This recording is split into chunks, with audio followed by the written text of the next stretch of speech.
สูงพี่น้องขอทั้งสี่ค่ะวันเมื่อนี้วันที่4 เดือนธันวาคมปี2025ค่ะเนาะข่าวย้ำกลางค่ำ7 โมงพบทบดังข่าวเฮาปานังอยู่เฮือนอ่านข่าวค่ะข่าวขึ้นด้านเฮาค่ะมีสั่งหลายๆในเฮาค่ะมาถ่อมจ้ำกันค่ะเนาะ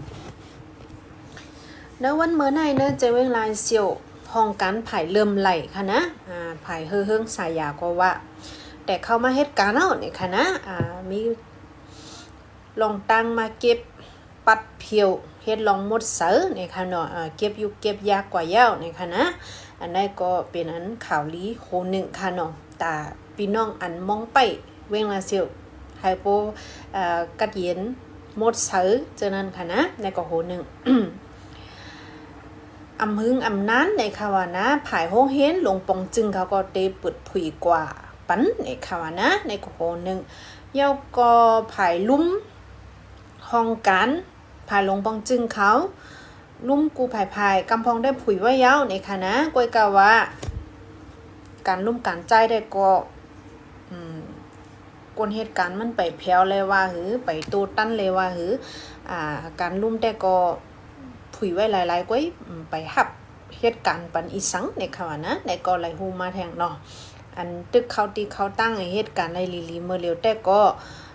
เป็นไผ่ห้องการไผ่เริ่มไหลค่ะเนาะแทงอีกนึงห้ามป้ายปิงหญ้าเตะผุยเอาค่ะเนาะเลินทนท่าในยาวเนี่ยก็ทางอีกนึงก็เตะผุยคงเฮ็ดเนาะค่ะนะพี่น้องอันทำคามาอันว่าปังเฮวินลาเซียวในเตะผุยเมื่อไรลาเนี่ยอันนั้นก็ไปด้วยทางอินค่ะเนาะเมื่อเร็วเนี่ยเขาแม่ไว้เนี่ยค่ะนะปังเฮวินเนี่ยอันตีกวยมันตีอันยบย่อมไว้เจ้านั้นก็ตึกแม่ว่าอยู่ในค่ะว่านะในก็โหนึงยกก็เมินในเขายามไว้วันในค่ะนะเอาเจ้าสามันสู้เฮ็ดอ่อนโหน้ำนาเหคนหลงในปอกในหย่อมในเวงลาเซียวอ่อนกันลอดข้อวันปลิก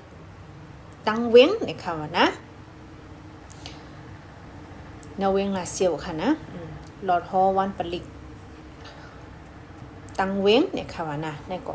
โหนึงนะคือพี่น้องเขาจะเจอไปเพจเจ้านั้นปกขึ้นเมื่ออยู่ก็เดลัยอยู่กัดเย็นเปิ้นวันปลิกว่าเย้าเนี่ยเดลัยลืมจะให้ก็เข้าเมื่ออยู่ขึ้นค่ะเนาะในก็โหนึง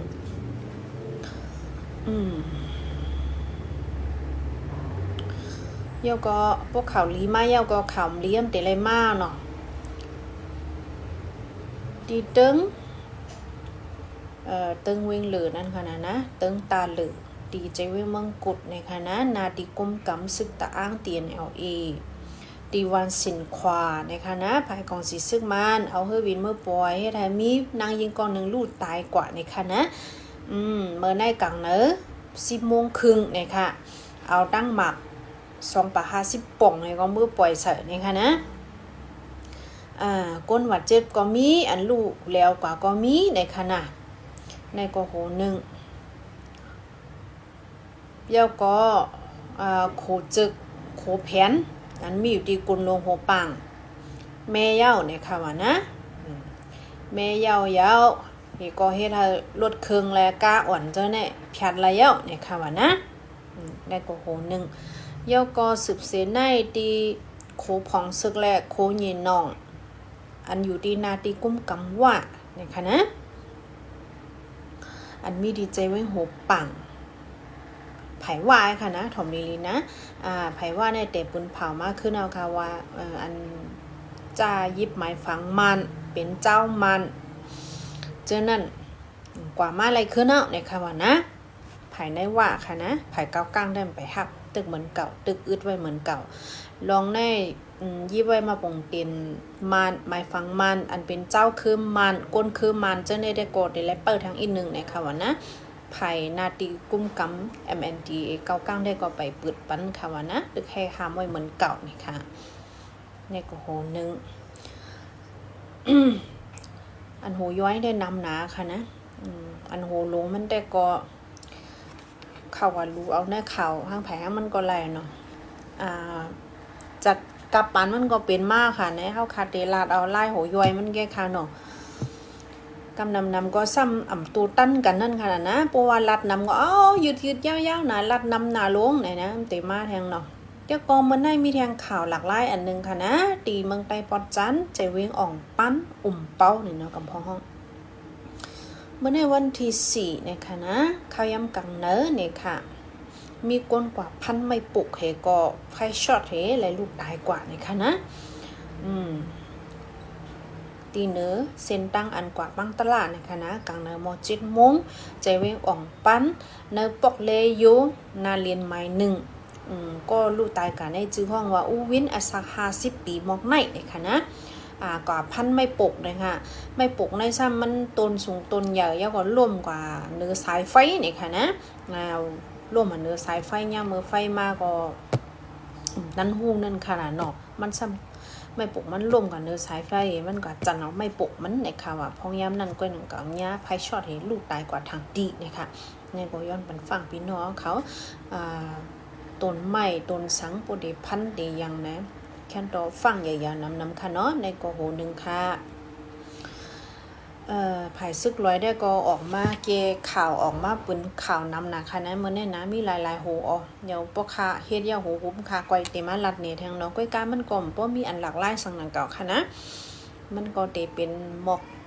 จึงขยามดูในกว่านั้นก้อยเตโฮมป้องกันดังจุ่มอ้อยหลีเตโฮมป้องกันป้าแทงลงภายลงบองจึงเงา NUG โฮมป้องกันหลายๆจุ่มให้ก็เตสืบต่อสู้กว่าเตสืบเหตุการณ์ลุกพื้นกว่านาตีอันซิมไว้ไรเจ้าในก็เตอำย่อมปันมันภายซึกมันขึ้นง่ายๆล้มๆในคณะเย่าก็ปัญหาอันเป็นอยู่เนแกจุ่มยิบกองกลางอันเป็นเจ้าคือเหมือนกันเจ้าในอย่าไปหันว่ามันเป็นลงคองคำใหญ่ลงเสียหันว่าเป็นลงคองคำอ่อนเนแกจุ่มอ้อยหลีเนี่ยค่ะว่าให้ไว้ใจจังนั้นให้เกลิดกันกว่าเนี่ยค่ะว่านะเย่าก็ภายอันมีลองหิมนาตีกันแข็งต่อกันเนอแกดีเอาเอและเกียตั้ง10 ครั้งก้นหลงมันแต่ก็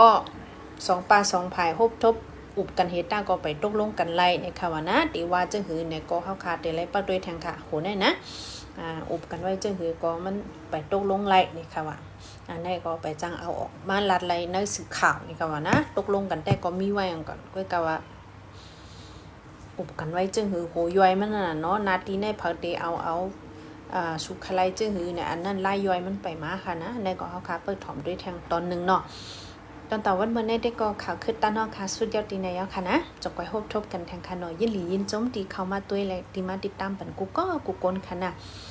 สังเกตว่าตึกไลเข้ามาตัวไปไลกดติดตามในก็แคนโตเน็กติดตามปันสิกรรมขนาดตั้งใน TikTok ตั้งใน Facebook ตั้งใน YouTube ค่ะเนาะยินจมตีปันเอ็นปันแห้งคามาตาสีค่ะนะย้อนซื้อให้พี่น้องเขากูกนอยู่ลีกินหวานกระเรียนแคมสาลอดเพกันกูก็สิกรรมคาไม่ส่งค่ะ